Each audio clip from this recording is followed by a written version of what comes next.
The Arizona Center for the Book presents Southwest Book Chats, a series of conversations about selected titles from the Pima County Public Library's Southwest Books of the Year.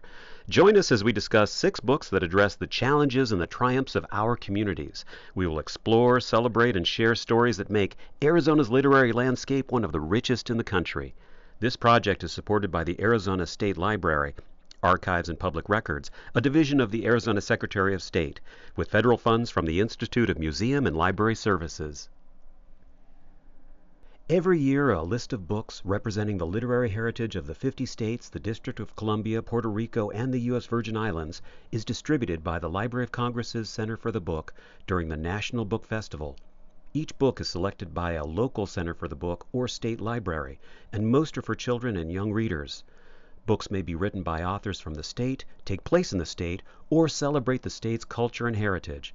Brave the Wild River is Arizona's choice for the 2024 Great Reads from Great Places.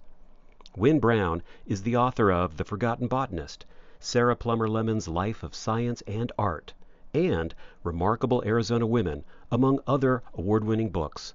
She joins author Melissa L. Sevigny in a discussion of Brave the Wild River, Women in Science, and Elements of the Creative Process. Melissa, this is such a treat because you and I have almost overlapped in various places. We've met before, but we've never gotten to do an event together. So this is a real treat. Yeah, I'm excited to be here. I know. So I of course have lots of questions. I absolutely loved the book, partly of course because with my book, The Forgotten Botanist, about Sarah Lemon, for whom Mount Lemmon is named, you and I follow women in botany, women in science as common ground.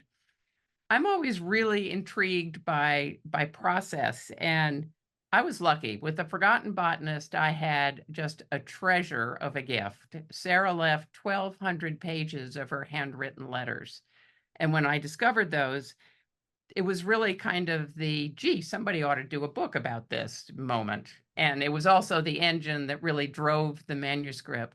So I'm wondering, did you have similar, what was your, gee, somebody should do a book moment, and what drove the manuscript? Yeah, it was very similar for me. I also had kind of a treasure trove of archival documents. Both these women, Elzada, Clover, and Lois Jotter, left archives behind. Not quite 1,200 pages of letters, but lots of letters and their diaries from this 1938 river trip down the Colorado River. And that was such a gift. And I stumbled across Lois's archive first, which is here at Northern Arizona University in Flagstaff, where I live. And I became very intrigued by her. Her writing was so warm and funny. She seemed like a fascinating person.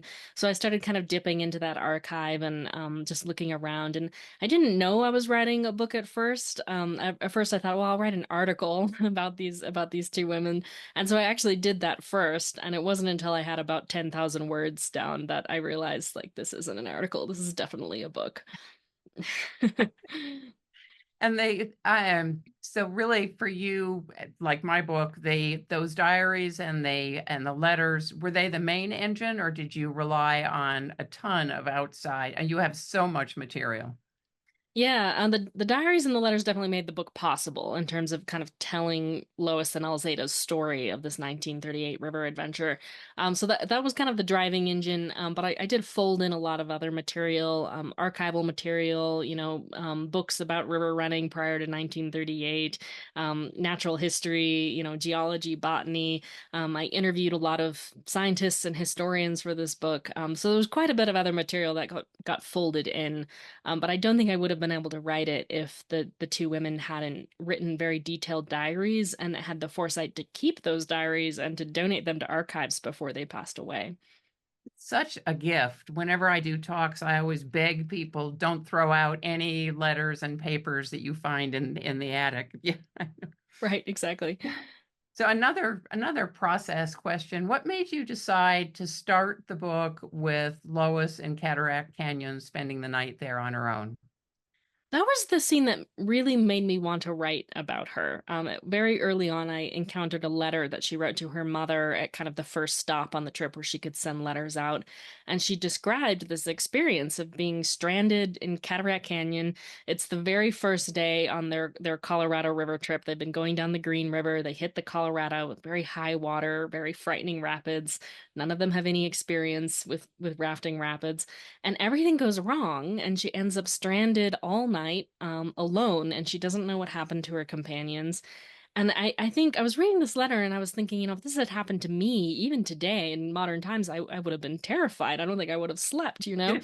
But she describes in wonderful detail how she like built a fire and she toasted some bread and she ate it with jam or whatever, and then she says to her mother, I had a lovely time. And I just loved that about her. And that was the moment that made me want to write the book. So it was the first scene I wrote, actually.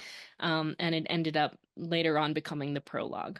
Yeah. When we're often advised to start books at a hinge point in the narrative. And for me, when Sarah Lemon's standing on the deck of the boat, leaving New York and heading to California where she knows nobody. And I think the hinge point is a great place to start. You write so beautifully. So many of your sentences really could be poems if they just stood on their own. And how did you navigate that tricky line of combining science and staying accurate and yet writing so lyrically? Oh, that's a great question. Thank you. Yeah. I mean, I was very conscious about kind of oscillating between the main story, the adventure story, and the science and the history that I wanted to fold in. I worked on that very consciously, like making sure it was the right balance and that readers wouldn't get too bored with my little side tangents.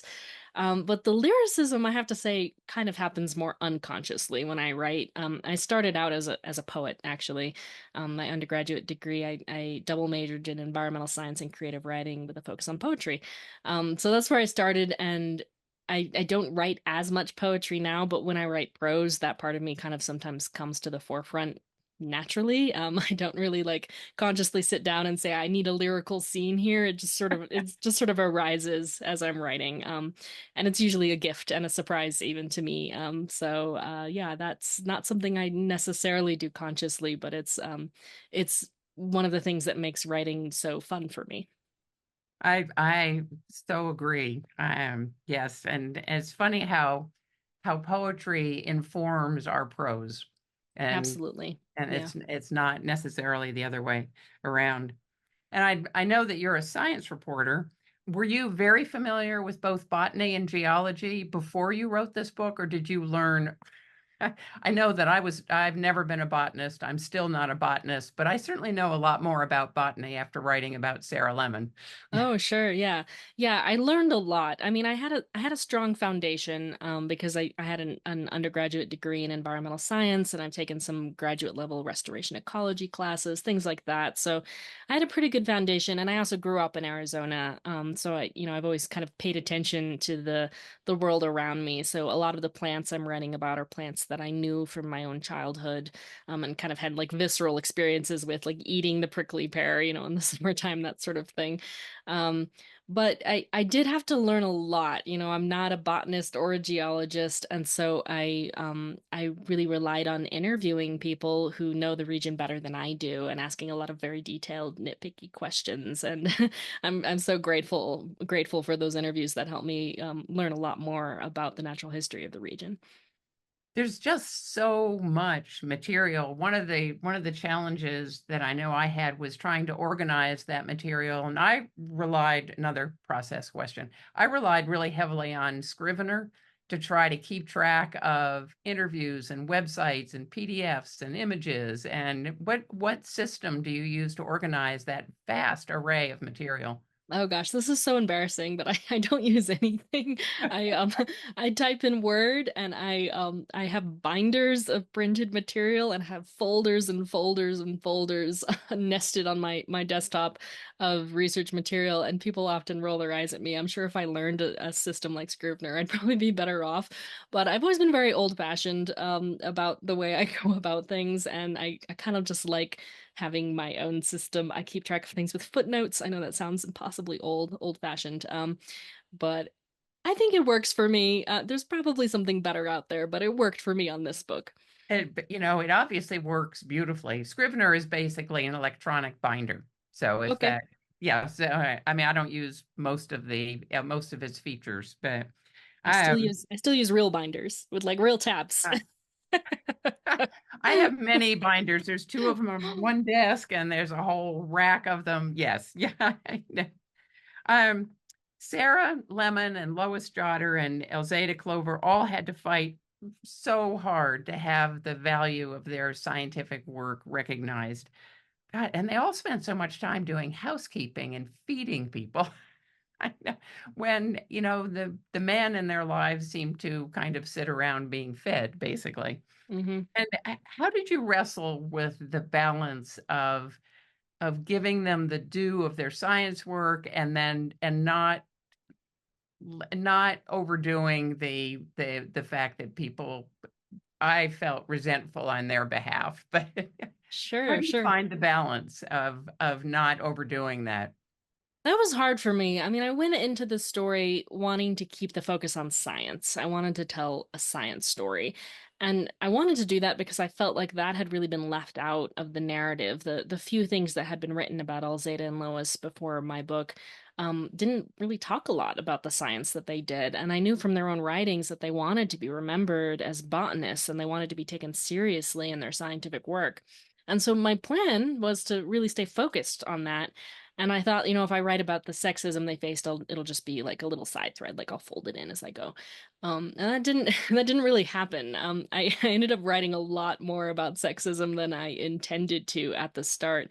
And I had to because it was so present in their lives. It was such a part of their experiences that I couldn't ignore it. And I'm sure this is how they felt too, right? Like they wanted to stay focused on the science, and yet they kept having to stop and kind of defend their right to be there, defend their right to be doing what they were doing. And so I had to face up to that and write about it as honestly as I could. And it was harder for me than I thought it was going to be. I tried to not really layer my own commentary on it, which is kind of interesting to hear from readers um who recognize things that I didn't say deliberately or outright. For example, about halfway through the trip, they pull up to Phantom Ranch at, one of their like break points, and there's some journalists waiting for them, and the journalists tell them to smile. And in the book, I just tell that story and move on. I don't put any commentary on it, but sometimes readers will reach out and they recognize that there's like layers and layers and layers to that moment, of like men demanding that they essentially perform, that they be beautiful when they've just come off this like weeks and weeks on the river and have sand in their hair and they just want to eat a steak and go to sleep. And so some readers see that and others don't. Others don't have the experiences that let them see those kinds of layers. And I think that's good. I think I'm glad that it turned out that way, that I'm kind of giving the reader a chance to learn about these things and experiencing them without really hammering it over the head, if you know what I mean. I do. I do. I think that makes perfect sense. It does make me wonder about how many more plants would there have been in that collection if they hadn't had to wash the dishes and get up before the men even got out of their nice warm, beds in order to make breakfast. And Yeah, it's incredible what they accomplished given all of the other work that they had to do on this trip, including all of the cooking, which is yeah, three meals a day for a hungry crew. Like that's a lot of work. that is a lot of work. It really is. Um, I am really almost worshipful of Sarah Lemon because I just think that what she accomplished in 1882 in the Chiricahuas and the Santa Catalinas is amazing. Um, but then I also discovered to my dismay that she was horribly racist. I mean, she said horrific things about the Apaches and said, that called them vermin and said they should all be exterminated. Mm. So in my book, I really felt that I had to warn readers ahead of time that they were going to read something that they were not going to like. But that's a very tricky thing to do. And did you run into elements of Lois and Elzada, of their personalities or actions that disappointed you in any way? Sure, yeah, this is such a hard thing because I think there's a tendency to when we're writing about historical characters, we want to make them either the hero or the villain. And most people really fall in that gray area in between. And that's something that I tried to really keep in mind going into writing this book, that they were real people with real flaws. And I didn't want to lionize them, and I didn't want to villainize anyone either.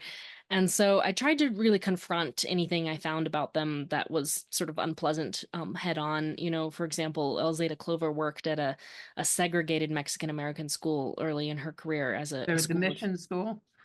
it wasn't a mission school, but I think similar to that. Yeah, it took me a while to kind of uncover where exactly she worked because there was a lot of confusion about that in her resume. But it turns out it was this segregated school for Mexican Americans, and she was an administrator. And I don't know a lot about her time there, but I'm guessing she was complicit in a racist program of instruction. And I say that in the book really directly. I don't know if I was. I think going into it with that kind of attitude, it was like I'm just going to confront anything I encounter as directly as I can. Helped me not be disappointed in how human they were. You know, we're all human, right? I was maybe a little disappointed that they fought so much with each other on the trip, because it would have been nice to write a story where these two women were like best friends and had each other's backs the whole way, and like, you know, like stood firm against the outside forces. But they actually fought quite a bit. They were very different people with different ideas about what was going on. And they And were so, also, and there was 18 years between the two of them in age? yeah, really And they're different. almost different generations. They're different generations, you know, they had an occasionally contentious relationship with one another. And so I wrote about that, and you know, I think it worked out. I think it worked out because they had a very real friendship. I think it was still a strong friendship, but it was a very human friendship with lots of flaws and cracks in it. And at the end of the day, like when we're telling these stories, it's good to be writing about humans that aren't And always really perfect. exactly, and telling the whole story about them. And yeah, I loved that Elzada threw the wedding, the pre-wedding party for when Lois got married. And I thought, well, and it was years, years after they got off the river. That's right. Um, Yeah. I think that your book, in a way, is kind of a three-layered biography of Lois Jotter and Elzada Clover, and to me, perhaps almost the most important character in the book is the Grand Canyon itself. What advice would you have for anybody attempting to do this kind of multi-layered biography? Because it's Mm. not an easy thing. Right, yeah, and I didn't really set out to write a biography. I didn't think about it that way in the beginning. I was sort of writing an adventure story and a science story, and the biography aspects sort of happened, and I had to learn how to do them as I went. I think for people, you know, the most important thing is to have material directly from the characters so you can hear their voices. I learned pretty quickly that the kind of the archival, what we would consider primary documents surrounding the trip were often very wrong. You know, like the newspaper articles could not be Ugh, relied upon. Letters from male river runners kind of commenting on the trip could not be relied upon. Like all of that sort of ended up being a helpful chorus for how people were thinking about these two women, but it was often very, very sexist and very, yeah. very biased. And so I had to peel back all of those layers, you know, so not trusting your primary documents, trying to get to the heart of it, you know, finding writing from your characters themselves, finding people who knew them. That was really helpful for me. I tracked down some former students and some relatives of both of these women, and kind of that's how I filled in sort of their personality, you know, like getting to know them through the eyes of people who had in fact met them. That was a really, really important part. The landscape, you know, writing a place as a character is quite different because a place can't actually speak for itself. And I think the only way to do that is to get to know it through your own eyes. So for example, I rafted the Grand Canyon as part of my research for this book, and a lot of the I guess personality of the canyon comes from it certainly comes from some archival documents as well, but a great deal of it comes from my own experiences with that place. Yeah, I don't think anybody could really write about that place without doing. I've rafted the lower half and also the green, and it was just such a treat to read your book, and took me, right back to it. That's wonderful. Um, and so that trip allowed you then to certainly add the poetry to kind of this, because you probably already knew the science and the structure and the different layers and all of that, but So did you take notes every single day that you went down? Yeah. I did, yeah. I kept a diary of my own. I made lots of notes. I also brought I brought the waterproof, river map that you take on these trips, and before the trip I made notes on it of certain things that Elzada and Lois saw. At this point in the trip, they were both very tired and they were writing less in their diaries. At one point, Lois just stopped writing entirely about halfway down the Grand Canyon. And so I had a lot to fill in terms of what they were seeing. And sometimes I just have a note that's like, here they looked up and they saw the Desert View Watchtower on the rim, but that would be it. And so I would make a note on my map, like look up and look at the Desert View Watchtower so I can fill in that description myself. So yeah, I kept lots of notes. And when I got back, I kind of went through my diary and I typed out bits of description that I thought I could use. I couldn't use all of it because a lot has changed in the last half Yes. century. But certainly the geology is still there and still the same. So I typed up bits of description I thought I could use, and I printed them out. And at this point, I had a complete draft of the book. So I went through the book and I taped those bits into my draft. Again, very analog, working on physical paper. I love it. So old school. I just love it. Yeah. Very old school. Yep. Yeah. And I do a lot of the same thing. Yeah. I, um, and yet another process question, which is that you work full time as a science reporter for KNAU, Mhm. and a lot of people ask me, how do you find the time to write a book? And it's not easy. How on earth, with a full time job, did you find time to do this? And how many years did it take? Oh, it took about 5 years, a little less than 5 years from start to finish, from like the idea to having the book in my hand. That's including the article, or had you already done the article? Including the article. Yeah, this is from like the moment I started writing about these women. It took me about a year to put together that long form article that was published in the Atavist magazine, and I got the book contract shortly after that, and, and set to work writing the book. Yeah, thanks for asking that. I don't know how I did it. I'm very tired now. My pattern is that I write on Saturdays. I mean, I write for my job, so I'm writing, Monday through Fridays for my job. But on Saturdays I write for myself. Which is terrible that I have like a hobby that's the same as my job. But nevertheless, on Saturdays I write for myself. And I fell into this pattern in graduate school when I was working on my second book, Mythical River. I had come to a point where I had just stopped writing entirely. Like it was too much. I was in school and I was working and I was trying to finish this book, and I just stopped writing. It stopped being fun for me, and I couldn't do it anymore. And I got lots of help from lots of people and eventually restarted writing again on Saturdays. And what I did was I gave myself permission to not write the rest of the week. I think what had happened to me was I was trying to follow that terrible advice that real writers write every day. And Oh, I hate that it's advice. I know. it's It's terrible advice. I mean, if that works for you, great, but it doesn't have to be like that. And so I started writing on Saturdays. I did not write the rest of the week, and I've done that ever since. So I've been doing that for like, I don't know, 10 years now. And that works for me. Sometimes I hit a deadline and I have to like take some time off and change up the schedule, but for the most part, that's my pattern. And I really actually look forward to it. I get excited about getting up on Saturdays and usually staying in my pajamas and getting a big cup of coffee and just working. And I and really Gandalf helps, right? and Gandalf the cat helps a Yes. lot by sitting in my lap and not letting me get out of my chair. And then Sundays are just not writing, their family being outside, whatever. Right. Sundays are days off where I can do other things like grocery shopping, possibly Right. cleaning the house if I feel motivated, or not, gardening, Or or not. Right, right. Yeah. You've published books both with a university press and a commercial press. And do you have any comments about the differences? Sure, yeah. Yeah, they're very different experiences, but both wonderful experiences. I think there's a kind of a very understandable drive among writers to sort of get the biggest press and the biggest audience that you possibly can, and that makes sense why we feel that way. But I think a better way to think about it is to get your book into the hands of its perfect readers, right? Like to find the audience that needs this story. And indie presses and university presses are really good at doing that. So my first book, Under Desert Skies, was a very small story. You know, it was about the Lunar and Planetary Laboratory in Tucson and their role in the Apollo era and getting astronauts to the moon. And it's a small kind of local history.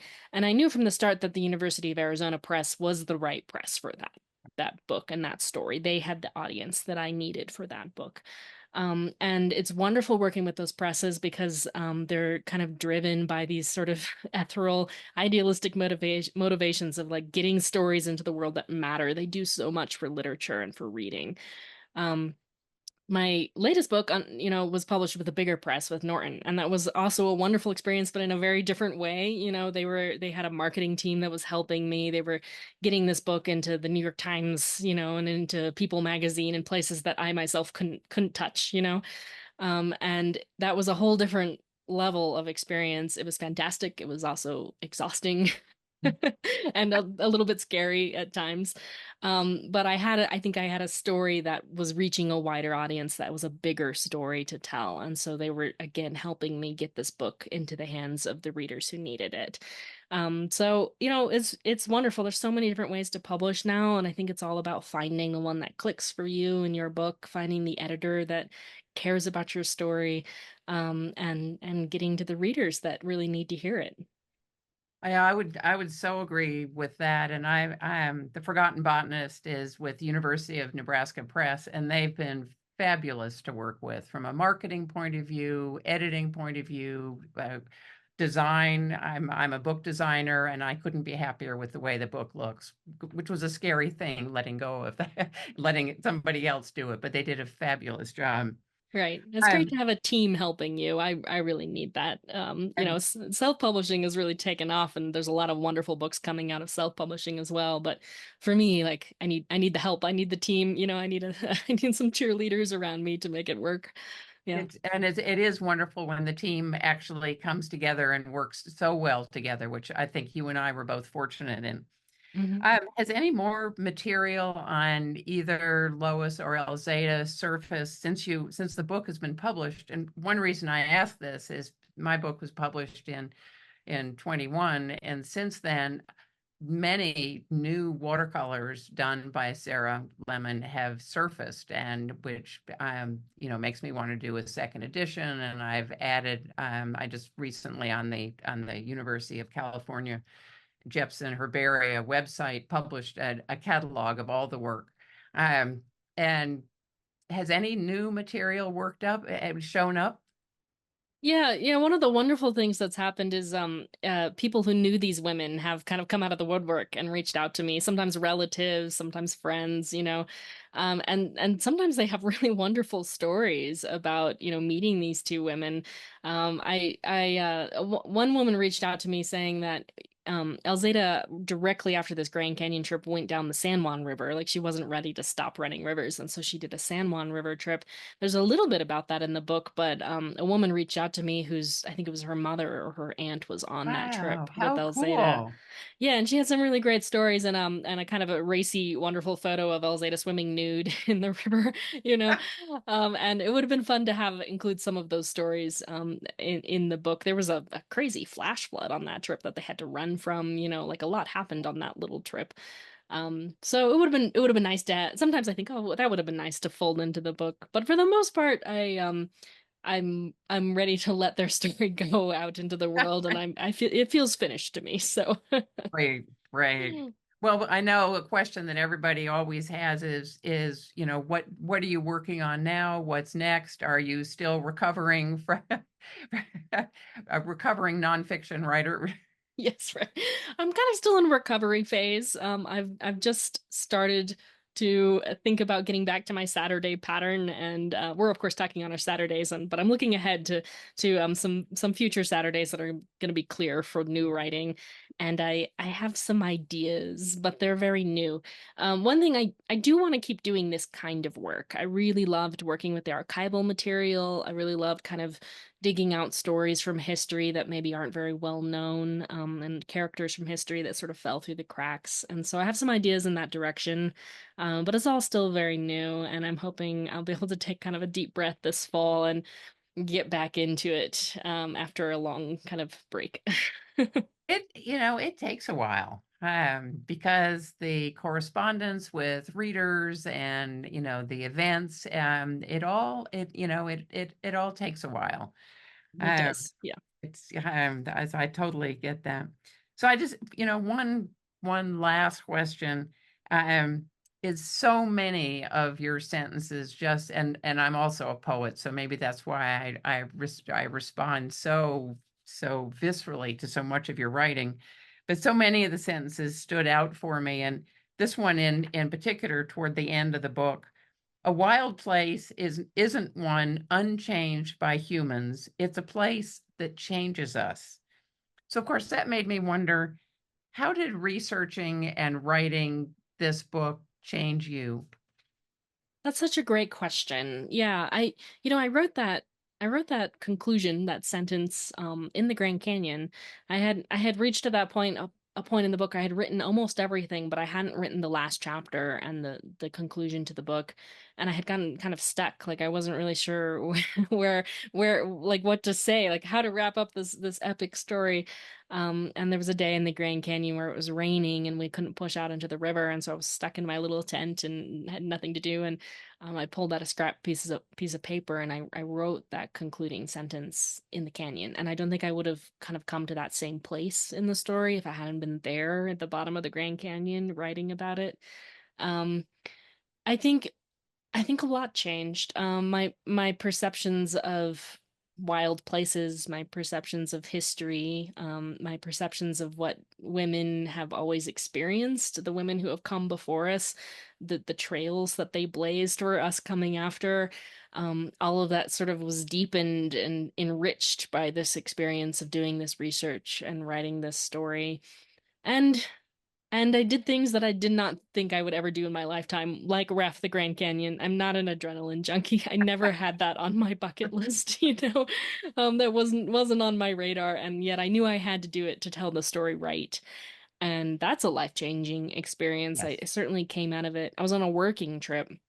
I was with a crew that was weeding an invasive species out of the Grand Canyon, so I had work to do, and um, I came out of that with a lot more, I guess, confidence in myself, and certainly a much deeper understanding of this region that I've grown up in. It's very different being at the bottom of the Grand Canyon than it is looking at it from the rim. It's a whole different world. It Um, certainly is. Yeah. yeah, yeah. And, So I and yet, think and you're doing it again in the near future. I am, yeah. I'm gonna raft Cataract Canyon in this fall with a group that's kind of signing up to go on a trip with a writer, which is kind of fun. I wanted to do that during the book research, but it was my pandemic book, and so there were a lot of things that I couldn't go do during the pandemic, including, extensively raft the entire river. So I ended up having to limit it just to the Grand Canyon part, but I'm very excited to see Cataract Canyon and experience that again. And yeah, and I'm actually going into it feeling excited, whereas going into the Grand Canyon trip, I felt terrified. I was terrified. I was lying awake at night thinking, what am I doing? I can't raft the Grand Canyon. So yeah, certainly a lot more confidence in myself, and also feeling just that I found the thing that I'm supposed to be doing on this planet, if that makes sense. I spent a lot of time in my career kind of wandering between the arts and the sciences and feeling a little lost, feeling frustrated in myself for not staying in the hard sciences, or like not sure if what kind of writing I wanted to do, and sort of just wandering between these things. And when I started writing this book, it all just kind of clicked. Everything I had done in my past studies and my past career, all kind of, it was a confluence that came together, and I was like, this is the kind of writing that I'm meant to be doing. So I'm Oh, excited. I'm excited for what comes next. oh, that's great. Melissa, this has been such a treat. I've been looking forward a long time for us just to be able to have a chance to just chat and compare notes, and this has really been wonderful. Thank you so much for taking the time to do this. Thank you so much, Wynne. I appreciate your wonderful questions. And yeah, it was great to talk with you. Great to talk to you too. All right. Thank you for tuning into the Arizona Center for the Book's Southwest Book Chats. These conversations may have inspired you to explore the beauty of Arizona, cultivate beauty in your own backyard, or seek diverse Arizona stories. Our state has a rich literary heritage that can be explored through your local library's online and in-person services. This project is supported by the Arizona State Library, Archives and Public Records, a division of the Arizona Secretary of State, with federal funds from the Institute of Museum and Library Services.